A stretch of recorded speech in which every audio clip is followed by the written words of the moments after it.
Hello and welcome back to my channel. If you haven't been here before, I'm Jamie B. I read a ton of books. And today we're looking at the first 10 books I finished in May 2026. I'm doing this month's wrap-ups a little differently because last month I didn't even bother getting to the last recording that I was going to do because I ran out of time before I was no longer all that relevant and I had to turn in some books and yeah. So I suppose I could still do a wrap up for April, but it's not pressing anymore. I'll probably do one eventually just for completion's sake. But in the meantime, this month I'm doing blocks of 10, which also means that I can pick my favorites among each 10 books that I finished for the month. If you've been following for a while, you know that this is prudent. I do read enough books in a month that breaking them down into groups of 10 makes total sense. Yeah. So it is now the 16th, almost the end of the 16th of May, moving into the 17th, and I have finished 34 books so far this month. So already I have the makings for 3 videos and beginning on the 4th.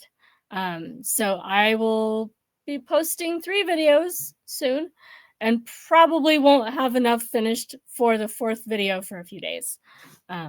So yeah. It also gives me a chance to chat about what else is going on alongside talking about these books, which is fun. Okay, well, hopefully fun. And answer some questions that have been coming up because people want to know. So, my reading in May started out with an arc because I'm doing 2 readathons right now. I'm doing KuKi Mayhem, which is electronic books primarily, but you can read whatever you want. There's an option to read a hybrid of KuKi and Kindle. There's an option to read just KU books, just Kindle books, or a mix of the two. You can read your shelf if you want to read books that you have on hand that you need to finish. And there's an option for that. If you're not technically using a Kindle, but you're still reading electronic books, they definitely still count. And nobody's policing what you're reading. You read what you want. The whole point is the community and the reading. Beyond that, it's up to you how you use the readathon. The big thing about KuKi is that it is 24/7 reading sprints the entire month of May. 32 days because we started out the day before May for those of us in my side of the planet, because one of the main hosts is Australian. So we started out when May started for her, and we will finish up at the end of our May, which means 32 days of sprints and craziness. Yeah, so it's kind of fun and definitely an excuse to read my arcs because I have a lot of them. And I'm actually aiming to finish 30 and 30, which is one of the challenge options that's available in the KuKi Discord. So that's what I've set for myself, to finish 30 arcs in the month of May. And I'm on track for that, actually. Even with not really reading much today, I have almost finished an arc, though. By the time this goes up, I'll have finished an arc today. So that'll be 35 books for me so far. But the first book I finished was one called Edelweiss. All right, so I didn't really start May on a high point. I wanted to. I tried. Edelweiss is about a young girl who has moved to a town called June with her parents. Her mother, I think, works in the hospital as a doctor. Her father is an engineer, like electrical engineer, or electrical engineer tinkerer, I guess. There's not really much of an organized program of study for it or something. They're kind of vague about that part, actually. He seems like a tin pot inventor, someone who's always trying to figure out how things work but doesn't always accomplish very much. At least that's the impression we get from the people around him, that he's trying to do things with the electrical systems and electrical grid that nobody thinks is going to work, which is weird because it sounds like the kind of thing he's doing is just stuff that should be general maintenance and making sure to have redundancies in the system so that the entire system doesn't go down if something happens. That seems pretty straightforward to me, but apparently not. And apparently there's a power source that we don't have in our time, and apparently they are way in the future. Did we find out early on that is the case? No. It takes most of the book before we actually find out that we're in the far future and that there's this power source that we don't have. That is part of why his job is so hard. Those details were not things that were big reveals that made the plot better by holding them off until later. They just made it frustrating for a long time. So there was that. And we have this girl, the main character, who I was sure she was closer to 10 years old, maybe 8 to 10 years old, based on how she talked and how she acted. And we're in her head for a lot of this. So we get the sense of her being a very immature girl, a little kid, who's kind of running around and getting herself into trouble. I'm thinking like the kids in the Torchwood series, but maybe a little younger. But they're doing things that their age group shouldn't be doing, but she's just impetuous and is always getting into stuff. That kind of kid. Turns out she's a teenager, like 15 years old, and so that's why her parents are letting her go off to have dinner dates with her girlfriend, and why she has the money to be able to do so. And yeah, it would have been nice to know that she was older earlier, because that was also a weird sticking point for this book. So the story itself was good. The world building, once it actually started to come together, was good. Just some of those details about the world building and the character development needed to happen at the beginning of the book, because holding them off till later did not help this book at all. So a younger reader, and I'm pretty sure this book is styled to be read by all ages, including young adult and older juvenile chapter readers, would probably not notice some of these issues, although they're not dumb. And once you're 10 to 12 years old, your reading capacity might actually allow you to realize that there are these problems with this book. So I don't think that all young readers are going to just magically not notice these issues. But by the end of the book, it was doing all right. And if there's a book 2, yes, I will read it. I still want to know what happens next.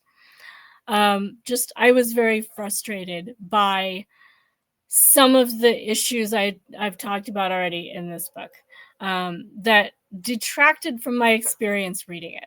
So it ended up being a 3.75 stars, even though I generally don't go below 4 unless I want to punish the book. And I suppose that might have been how I was feeling when I got to the end of this book, because it should have been closer to 4.5 stars, going on to 5 stars, if it had been handled correctly.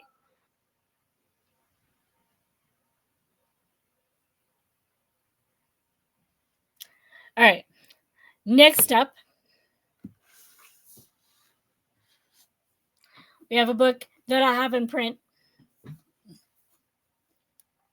in a similar genre, The Siege of Burning Grass by Premee Mohamed. So I've been reading some other books by Premee Mohamed, a trilogy, and this one is one my sister sent me. That's a standalone, as far as I know. It was at the time that this book came out. If there's been sequels, I don't know about them. So in this book, I was a bit confused. And I'm still a bit confused about what the characters look like. I wanted more description of the characters. This is not a theme. All the books in this video do not have character building issues. But this one, I'm still confused. The character on the cover is a bird. It's very obviously a bird in a suit.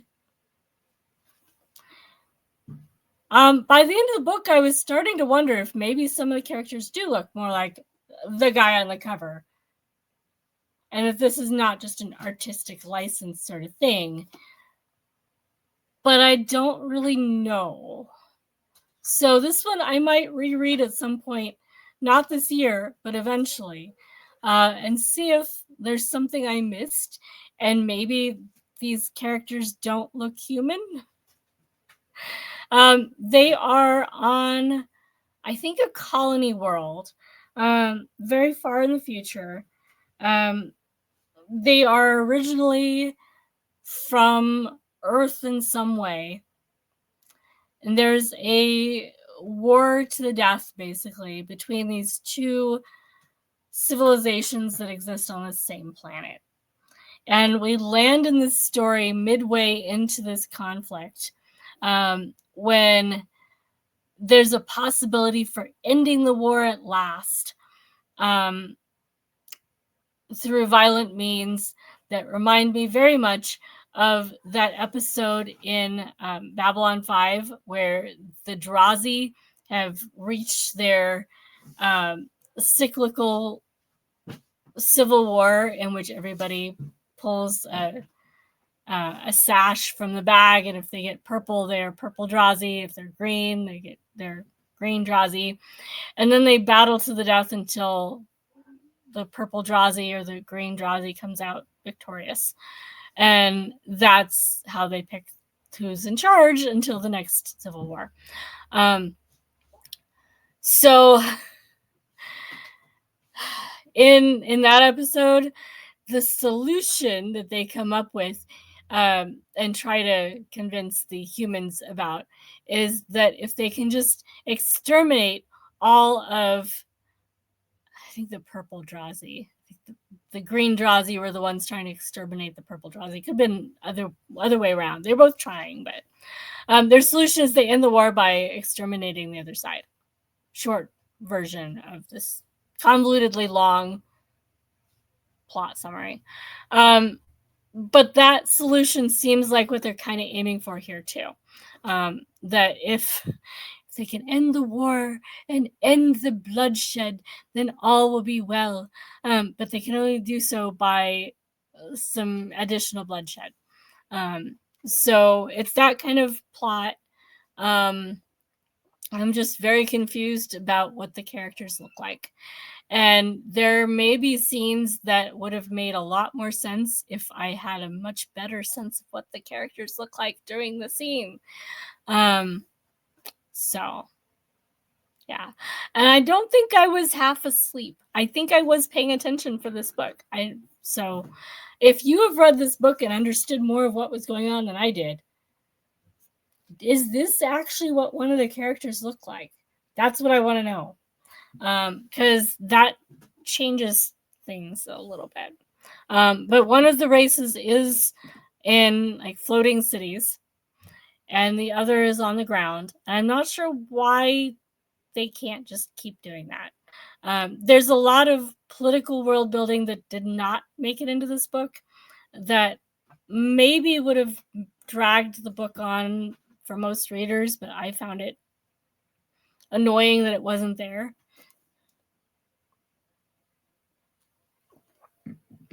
So, what did I give this book?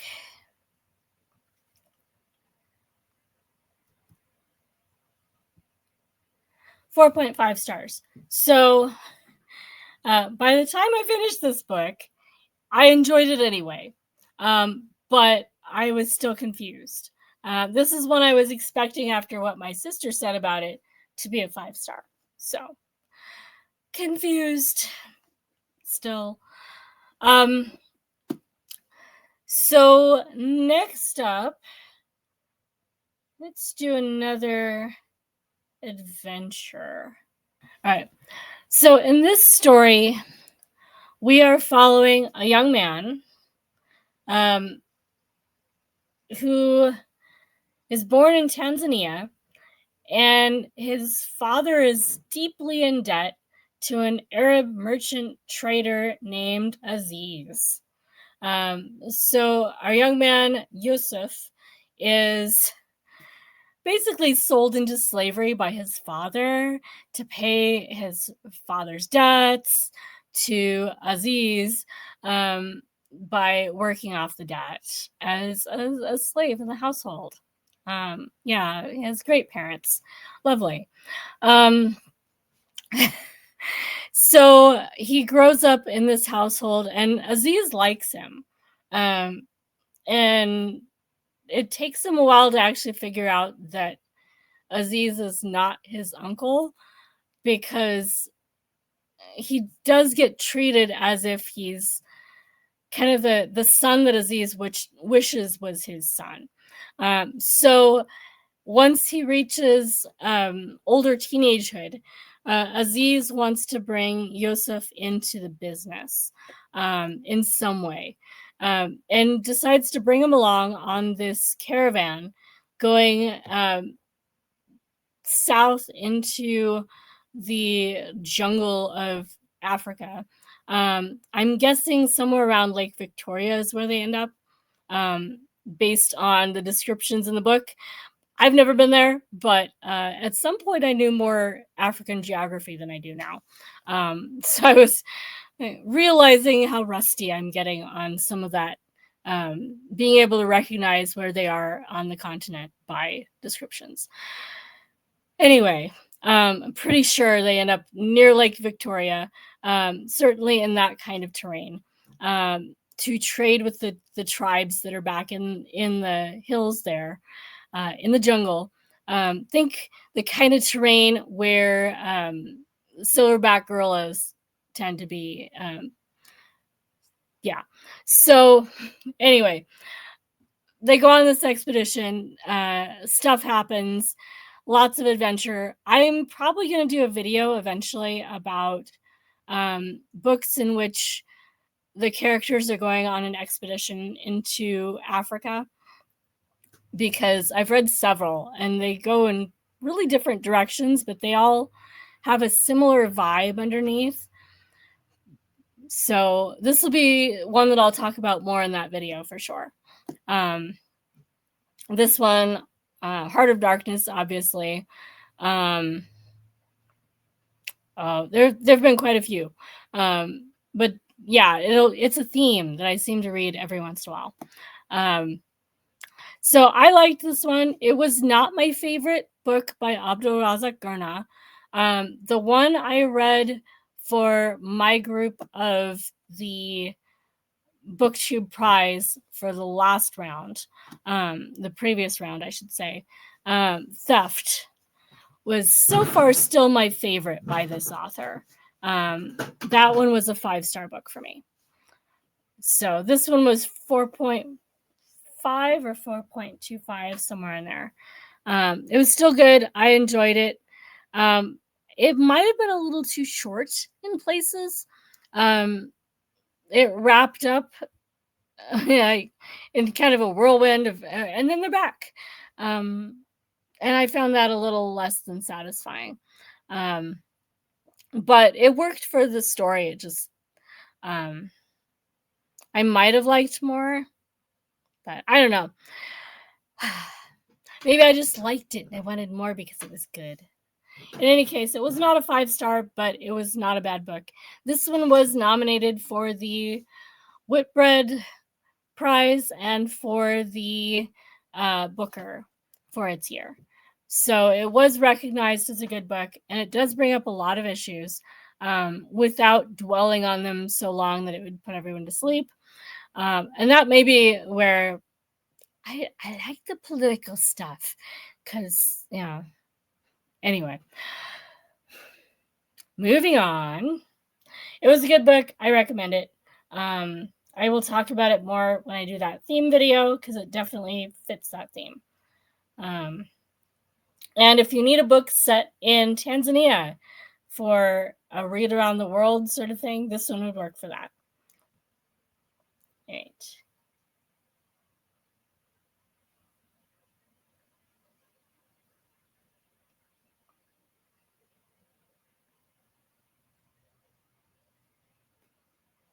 So next up, we have one that was an arc. This is a book that I was expecting to see on prize lists. Mieko Kawakami is an author that's definitely showed up in prize lists before. I read Breast and Eggs last year, 2 years ago, something like that, because my sister wanted me to read it. It was good. Have I read something else by her? I don't remember. But this one came up as an arc, and so I immediately requested it, and it was good. This book is about a young woman who is born into poverty.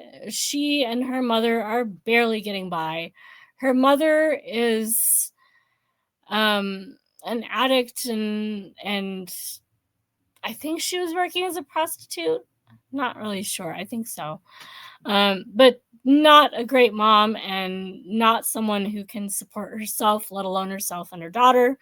As soon as her daughter is old enough to get by, she goes and gets herself a job in a bar, pretending that she's old enough to be working. And the bar is one of those where they make most of their money by the bar staff being lots of pretty women who get the men who show up to buy more alcohol. And they do well if they have a higher tolerance for drinking because the more they can get these men to buy them, the more the bar makes. So you get the picture. She has a really good tolerance for alcohol, so she does really well. Keep in mind, she's a teenager. At some point early on in this story, some things happen, and she finds herself owning this bar herself. And she keeps it going, keeps the clientele coming back. It's doing really well.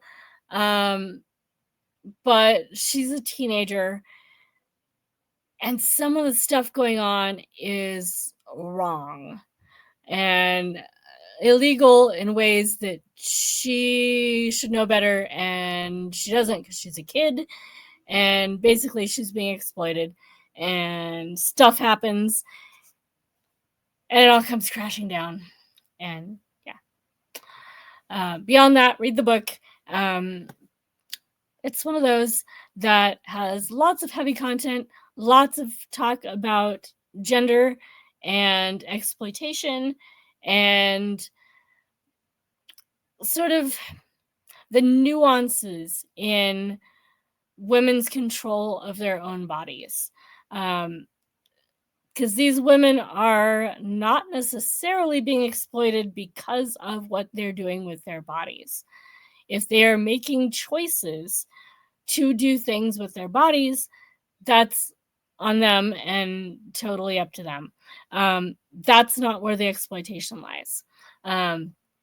So I liked that because usually with a literary fiction with this kind of setting, I would be expecting the plot to be around them being encouraged to be prostitutes for this bar or something.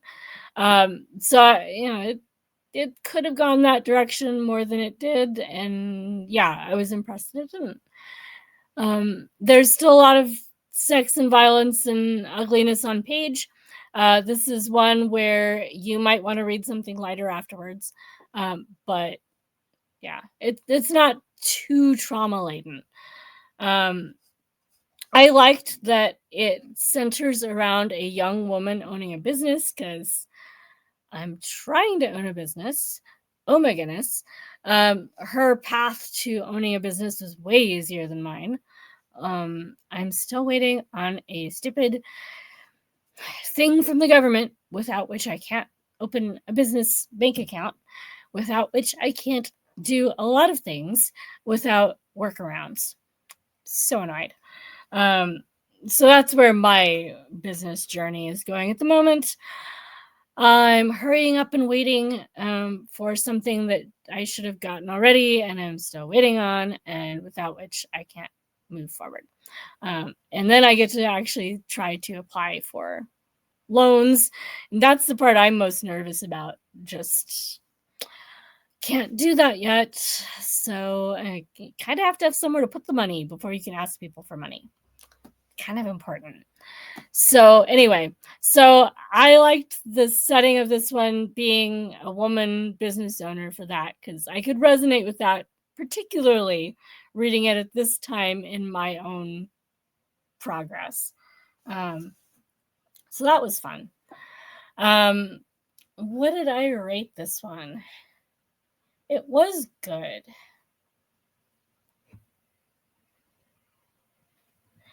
Yeah, I rated this one 4.25 stars. Same as Paradise. They were both good. They were good. They weren't books that I'm eager to reread. If I need to read them in a couple years, like I think Dublin Literary Award, the books need to be from like 2 years previous to when the award is, something like that. So it is possible that I'll need to reread it if I've forgotten it by the time a prize list comes up that has it. I'm not sure I need to reread it. But it wasn't bad. I definitely recommend it. Just not a 5-star for me.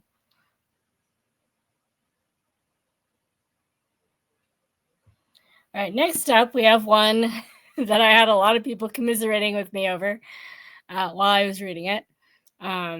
Several of my booktube friends cringe at the thought of having to read another Elizabeth Strout book. And I can see why. Elizabeth Strout's books, the plot is minimal and centers around character studies more than anything else. There's some plot in this one and a lot of character development, so that's great. But was it memorable? I don't know. It was a good book to read because I think I'll understand the newer books better by reading them in order, so that I know some of these characters better when I get to the later books. So I found this book just kind of okay. I vaguely remember it. I remember that I liked it better than I expected, but that's not saying a lot. And I rated it 2.75 stars. So, yeah, so I liked it better than I expected, but I still didn't like it. Yeah. But Elizabeth Strout is one of those people that keeps showing up in prize lists. And I did read Tell Me Everything last year, and I kind of got it, and it was okay. But just okay, like a 3-star. And a lot of it seemed like it was relying on us already knowing the characters so that we care, so that she could skip making the reader interested in the characters and just move on to what the story was for that book, which I'm familiar with. That's what happens in a lot of Alexander McCall Smith's books. You need to read them in order because otherwise you don't know why you care about these characters. So that's my theory anyway, going into these books. I liked Amy and Isabel, which was another of Strout's early books. So maybe I'll like some of the other ones. This one I was just bored for most of the time, but it wasn't terrible. The writing is nice. Just I'm not the reader for this book. So 2.75 stars, but it's done. And now I have the background to read the next one and know the characters a little bit. That was why I read it. It's only 193 pages. It's not like it was a lot of effort. So anyway, moved on. Yeah, if you like Elizabeth Strout, my guess is you like character studies a lot more than I do, because that really is what her books seem to be relying on. And I need a plot. It can be all sorts of kinds of plot, but I need one, or I get really bored really fast. So next up we have The Wilderness by Angela Flournoy. This book has also showed up on a lot of prize lists. It follows 5 women starting out as young women and coming of age and going off and radiating out into their lives. Their lives eventually do come together at various points, not all of them all at once, but 2 of them will come together and then split apart, and then some of them will be in contact for longer and then they go off and diverge for a while. So we're exploring ideas of age and class and gender issues and friendship and all kinds of stuff through these women's perspectives. And it's still more of a character study, but I liked it a lot more. There's definitely a lot of plot going on, even if it's diffuse, even if it's split into several different channels following all these different women as they're living their lives. There is still a central thread to the story itself, that something is happening or has happened that they need to deal with, that's brought them all back together after all this stuff. So it's a nonlinear storytelling. It might be confusing for readers. I could definitely see that.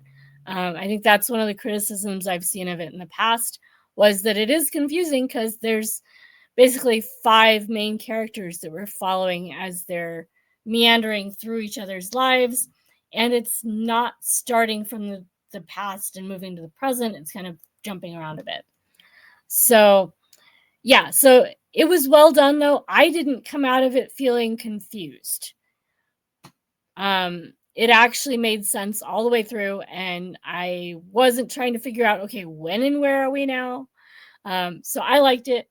It's a complex kind of story to tell without confusing your reader. So I was impressed that I wasn't confused. So this one was a 4.5 star for me, which is one of the higher rated books so far in this video. So doing pretty well. Initially, I picked this book as an ARC on Netgalley because of the cover, because it's pretty. And then it started showing up on prize lists. So I can't take any credit for recognizing the greatness of this book, but I did have the ARC before it started showing up on all the prize lists. So that's fun, at least, even if it was just that I thought the cover was pretty. And I'm glad that I read it, because now if it shows up on future prize lists, I've already read it and I can check it off. I still might reread this at some point, but I don't need to this year.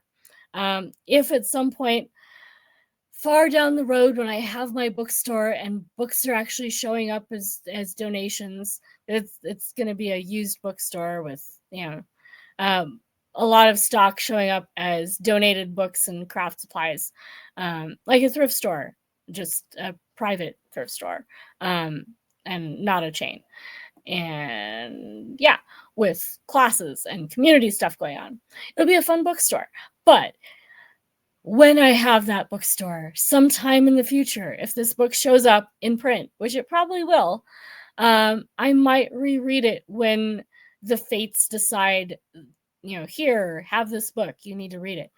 I have a feeling that will be how I decide a lot of what I read once I get to that point, because I do like letting the fates decide. There's a scene in the third book of the Prydain Chronicles by Lloyd Alexander. If you grew up in the 80s, you probably have seen this series if you've not read it. There's this character who lives as a hermit by this river, and he's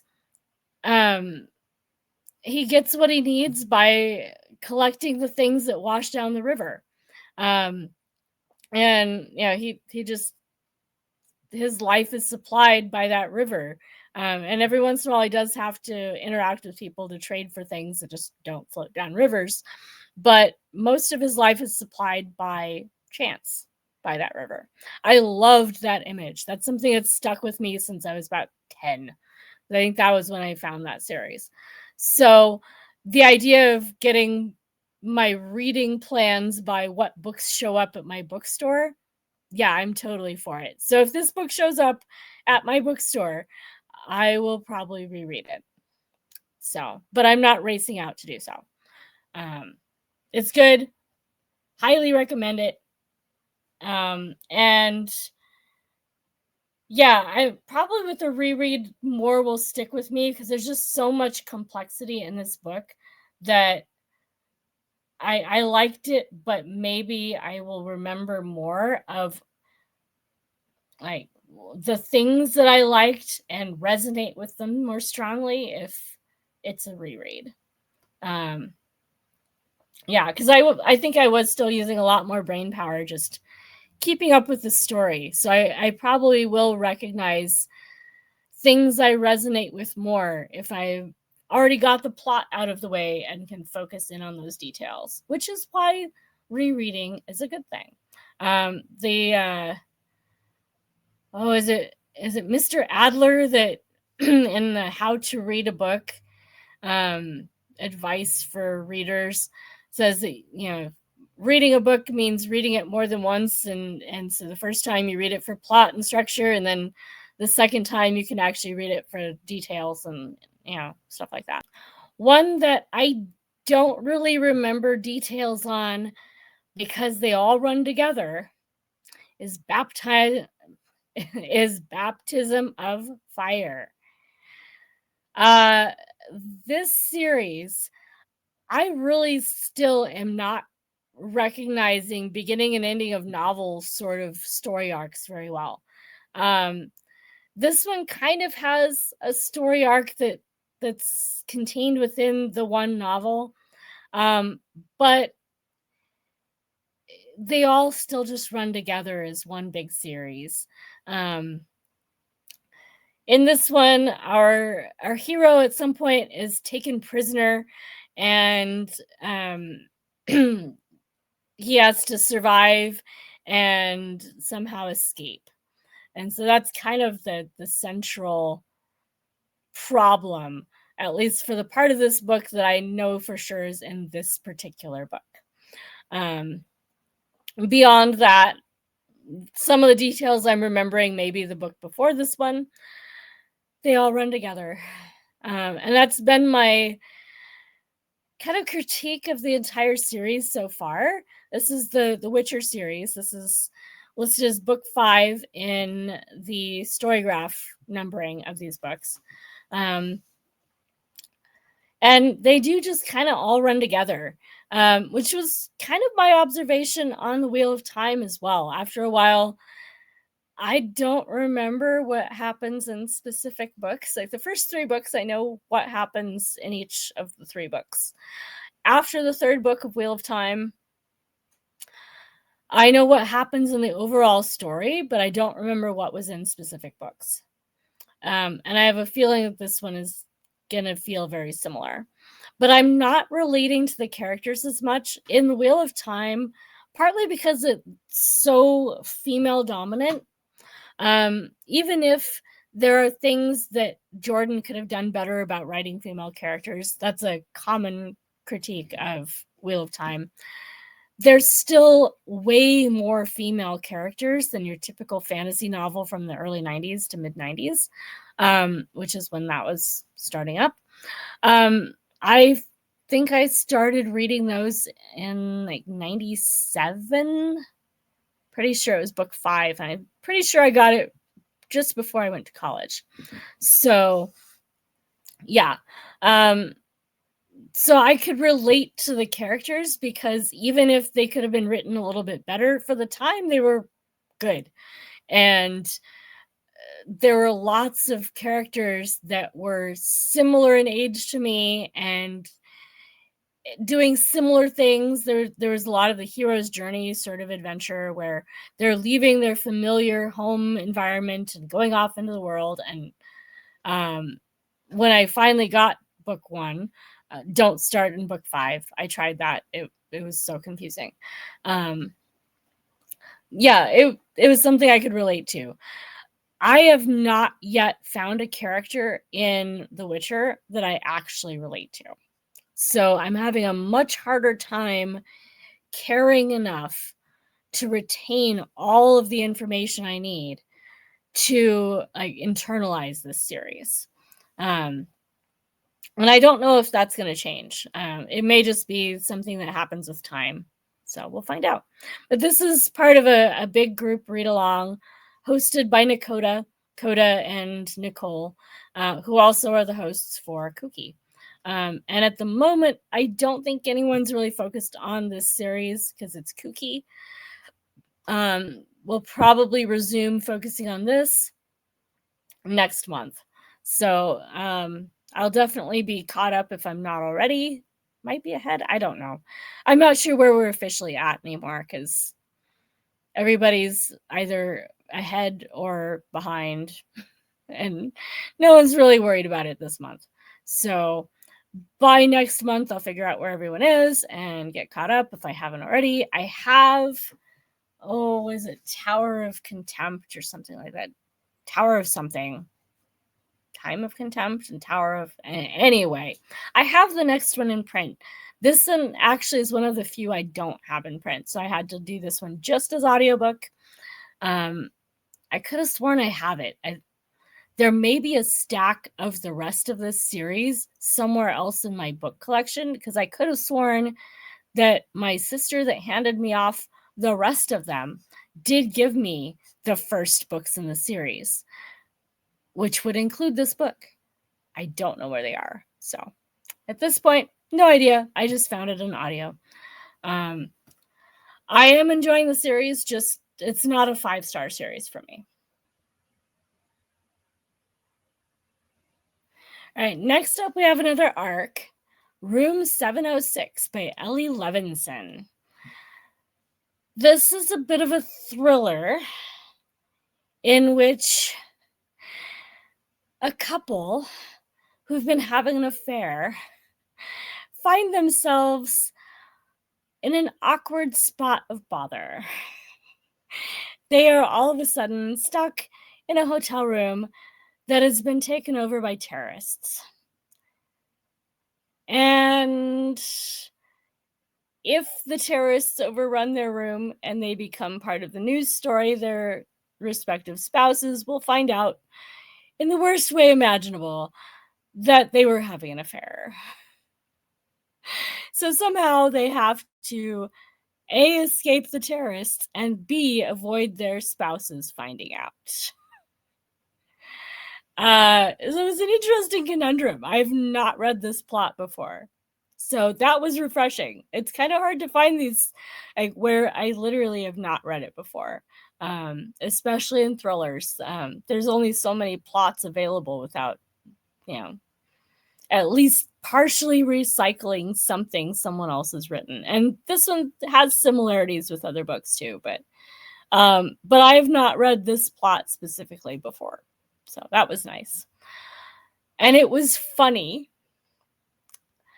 The ending was a bit overly clever. I don't like the way this book ended. It's a style that it's too cute for its own good, maybe. I don't know how exactly to say why I don't like it. I didn't appreciate it. Up until then, I was enjoying this one. It's a fast read. It's funny. It's entertaining. It does have a lot to say about relationships. It's not the best book ever in its genre, so it was hovering at a 4.25 stars for the majority of the book. It was good. I was enjoying it. Then we get to that ending. And, oh my goodness. Really? So it came in at, I think, 3.75 stars. By the time I rated it. No, 3.25 stars. So maybe it was starting to decline before then. But I do remember that I was enjoying it up until like halfway. And then something does change halfway through the book. And it kind of lost me a little bit. I think that's where it lost more points. But it's still fun. If you're looking for something to read while you're waiting in a doctor's waiting room or something, this is that kind of book where it's a fun read. I was not anticipating it being a 5-star. It's not what I was reading it for. Although it's great when they are, it's just this one. It was just okay. It was fun. But it does have things where it could be annoying. And I do have a few friends that I'm pretty sure would rate it lower than I did. So it does have its issues, but I would recommend it. I just would recommend it with the caveat that if you don't like affairs, this is all about an affair, and you're probably not going to like the characters very much. So, yeah.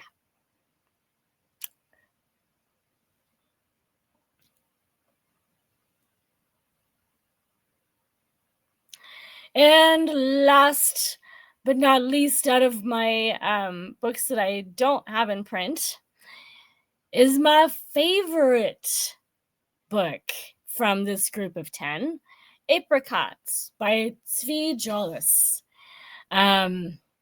This is a book set in kind of a dreamscapey sort of village where it's kind of the same vagueness as we started out this group with Edelweiss, except that in this one it works. It's dreamy. Things fit together in weird ways, but it works internally. We're also following a child in this one. She has a best friend who lives next door, and they go off and have adventures, and they have this map. And at some point, her best friend's parents decide to adopt another child, or at least bring in a foster child. I don't think they ever formally adopted him, but they might have. But anyway, they bring in a 15-year-old boy from the orphanage or from the foster care system. And it messes up the nice equilibrium that the main characters enjoyed so far. And so there's a lot of jealousy and a lot of figuring out how their friendship works with this new kid also around. And he's a nice kid, and maybe he's replacing the boy that was her best friend before. And of course that creates some tension. And meanwhile, some stuff happens that leads to a tragedy. And yeah, it's really good. I enjoyed this one a lot. And this is one where I could see eventually buying a copy, like in print, to keep in my books that actually stay in my collection, because it's that good. There's a previous book by the same author, Tangerines, which I guess is also in the same world. I will be listening to that one in audio since I found it in audio. And if it's as good, then yeah, I will definitely get print copies of both eventually. So this one is definitely my favorite from the group of 10. Second favorite is one that I have in print.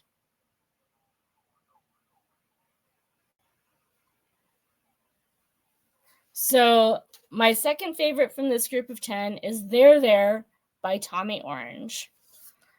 This copy was printed after it became a Pulitzer Prize finalist. You can see on the side. And it was also New York Times 10 Best Books of the Year, one of them. It's been mentioned in prize lists. It's been recommended by a lot of people. Deals with identity, what it means to be an American Indian young man in modern society. Do you have to wear regalia and dance to be Native American?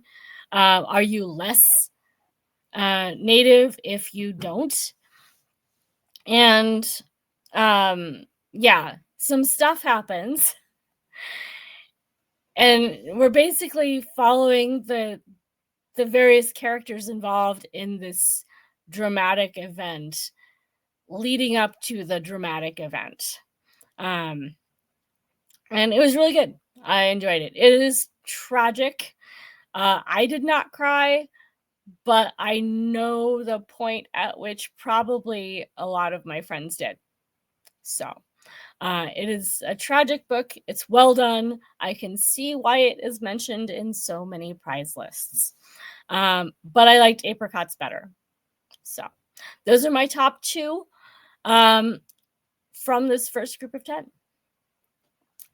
And I will be doing another video for the next group of 10, probably tomorrow, so I can let my voice recover a little bit. And then I'll do a third video for the next group of 10. I figure that way I have my favorites from each group of 10, which makes it easier to get my favorites at the end of the month. So let me know in the comments if you have read or want to read any of the books I've talked about in this video. If you heard me talking about something that I don't put in the description that you want to know more about, throw that in the comments. And yeah, expect more. There's also a kitten. He's fast asleep right now, and I want to keep him that way, but he will appear for sure in videos, probably the next one. Hopefully just the next one, maybe the next two, depending on when I do the third video, because I'm not doing kittens this year. I swore I was not doing kittens this year because I'm trying to make a bookstore and I want to move to said bookstore, and I don't want to be encumbered by extra kittens while trying to do all this. They're not hard. I've been doing kittens for over a decade, but it's just extra complications. So the universe sent me a kitten. Yeah, he's very cute. And he will definitely appear in videos, just probably not this one. So yeah, I will see you guys in the next one, or somewhere in KuKi Sprints, or somewhere on the internet. If you don't know what to say in the comments and just want to throw a comment in, put your favorite nature-related emoji in the comments, since we're heading into spring in my part of the planet. And I will see you again soon. Bye, guys!